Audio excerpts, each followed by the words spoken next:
Hi guys, so we're going to do an introduction to differentiation. Now this is first introduced at A level and it's all to do with gradients of different functions. So finding the gradient of a curve most importantly. Okay, so at GCSE you've done gradients of straight lines, but the whole point with the gradient of a curve is that the gradient will change throughout the curve.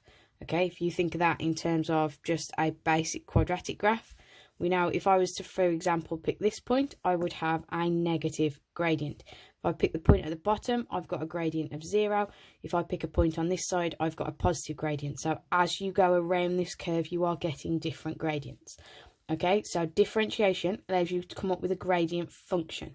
So this will be, instead of having a gradient of 5, you might have a gradient of 5x, which means depending on the x coordinate that you give for that curve, you would get a different gradient. Okay, so a few things to run over first of all. Notation. So if you're given the equation of the curve in the form y equals, then your notation for differentiation is to write it as dy by dx. Please don't forget your this sort of notation. You'll need it in the exam. Okay. If your curve's given in the form f of x equals, okay, this just stands for a function of x. Okay, but if it's given in this sort of notation, it means when you find your gradient function, it's f dash of x. So you'll see a little dash next to the f there. Okay, and that stands for the differentiation part. So it's the same as dy by dx, just different lettering. Okay, general rule for differentiation is basically whatever your function is. So we're going to imagine my function is ax to the n. Your rule is to multiply by the power and then reduce the power by 1. So going from this function, I'd multiply by n, which is why it's now anx, reduce the power by 1, so it becomes n minus 1. So we're going to do some very basic examples to start with. If I've got y equals x to the 5, all I'm going to do is multiply by the power, reduce the power by 1. So first things first, it's a y term, so we write dy by dx. If I multiply by 5, it just becomes 5x, reduce the power by 1, well 5 minus 1 is 4, and that's it. That's my gradient function. That will give me the gradient of any part of this curve if I just substitute in an x value. Okay, for example 2, I've got y equals 4x to the 6. So it's a y equals equation, so my notation is dy by dx. We're going to multiply by the power, so 4 times 6 is 24. X to the power of, and I reduce the power by 1, 6 minus 1 is 5. And that's it. That will give me the gradient at any point on this curve. Okay. And then another one, you can work exactly the same with negative powers. This one's an f of x function, so it's f dash of x in terms of the notation we're using. Multiply by the power, I get minus 6 x to the power of, and I reduce the power by 1. Be very careful not to be tripped up by that. Minus 2 minus 1 gives us minus 3. It's very common for people to make the mistake and go the wrong direction. Right. When you've got something that looks a whole lot more in terms of terms, you just differentiate each one at a time. Okay. So it's a y term, so we're going to write dy by dx. Now, if I differentiate 4x cubed, I'm going to get 12x squared. So I've multiplied by the power and reduced the power by 1. For 2x squared, 2 times 2 is 4. Reduce the power by 1 would technically be a power of 1, but I don't need to show that. This one technically starts with a power of 1. So when I multiply by the power, I've just got minus 5. Now, if I reduce that power by 1, I'm going to get x to the power of 0. But remember, anything to the power of 0 just equals 1. So basically, when it's just an x term, you're left with a constant. The x term's going to disappear.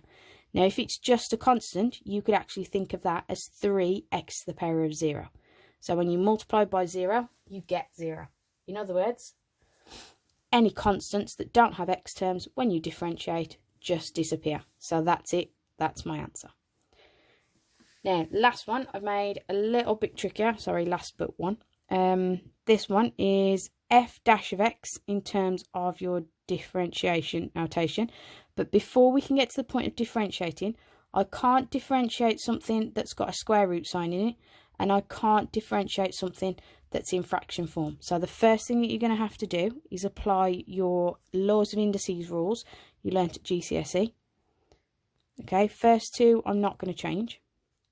this one. Now, root x is actually x to the power of a half. So that is the same as me writing 8x to the power of a half. Now, 9 over x squared. Ignore the 9 for a minute. That can stay exactly as it is. The 1 over x squared, remember the rule from GCSE that gives you 1 over something is a negative power. So it's the same as x to the power of -2. So you need to be very confident with your indices rules, first of all. I've now got it in a format that I can actually differentiate. Okay, so differentiating this first one gives me 10x to the power of 4. Now, I realise these two now have the same power, but we're going to ignore that and just treat it as separate terms. On this one, if I multiply by -2, I'm going to get positive 12. And if I reduce the power by 1, I get -3. On the next one, multiplied by the power, well, half times x is 4.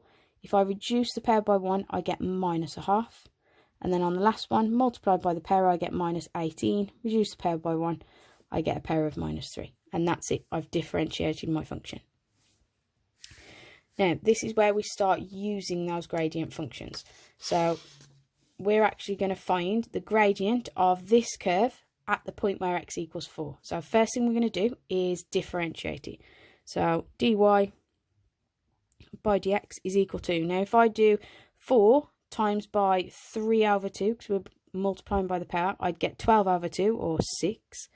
If I reduce the power by 1, 3 over 2 take away 1, leaves me with a half. Next one, if I differentiate this, I bring the power in front, reduce the power by 1, I technically have a power of 1. Next one becomes -7, and the -1 just disappears.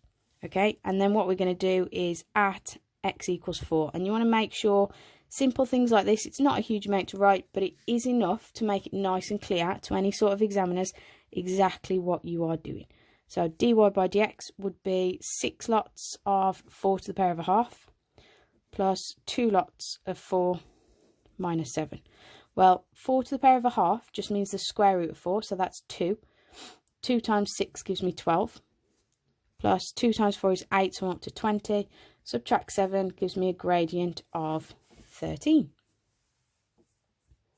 Okay, so that's your general idea of differentiation. You want a gradient at any single point, you just plug in the x value of the point where you're looking for the gradient. But the general rule you need to remember for differentiation is to multiply by the power, reduce the power by 1. And what you've now got is a set of 3 quick questions for you to have a go at.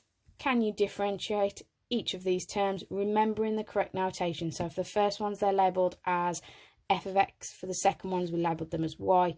And then the last one is finding a gradient where it's just a bit more wordy to start with. Okay, good luck, guys.